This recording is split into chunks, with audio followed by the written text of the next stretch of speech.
Hello বন্ধুরা, আবার চলে আসলাম নতুন একটি রেসিপি নিয়ে। বন্ধুরা দেখতে পাচ্ছেন, এটা হলো স্যালারি ভর্তা। এটা হচ্ছে বাঙালিরা খায় না, এটা চাইনিজরা খেয়ে থাকে বেশিরভাগে।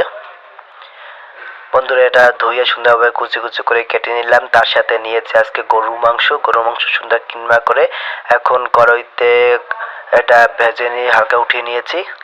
এখন কড়াইতে দিয়ে দিচ্ছি রসুন এবং কাঁচামরিচ। তার সাথে দিয়ে দিচ্ছি সেই স্যালারি পাতাগুলো কেটে রাখাগুলো দিয়ে দিচ্ছি, এবং এখন দিয়ে দিচ্ছি লবণ। সুন্দর করে মিক্স করে নিচ্ছি সব। এটা যেহেতু কুচি কুচি করে কাটা, সেহেতু এটা হইতে বেশি সময় লাগবে না, খুব তাড়াতাড়ি হয়ে যাবে। সুন্দরভাবে মিক্স করে নিচ্ছি। এখন দিয়ে দিচ্ছি সয়া সস, তার সাথে দিয়ে দিচ্ছি অয়েস্টার সস। এখন সেই গরু মাংস ভেজে রাখা সেটা দিয়ে দিলাম।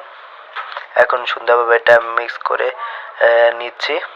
বন্ধুরা, এই স্যালারি পাতা আসলে খেতে খুব মজা, চাইনিজরা অনেক পছন্দ করে। এখন বন্ধুরা দেখুন, এটা হয়ে গেছে রান্না করা। দেখুন কত সুন্দর হয়েছে, এটা খেতে খুব পছন্দ করে চাইনিজরা। বন্ধুরা, এভাবে নতুন নতুন ভিডিও পেতে আমার আইডিটা ফলো দিয়ে রাখুন। Okay, bye bye, thank you everyone, good bye.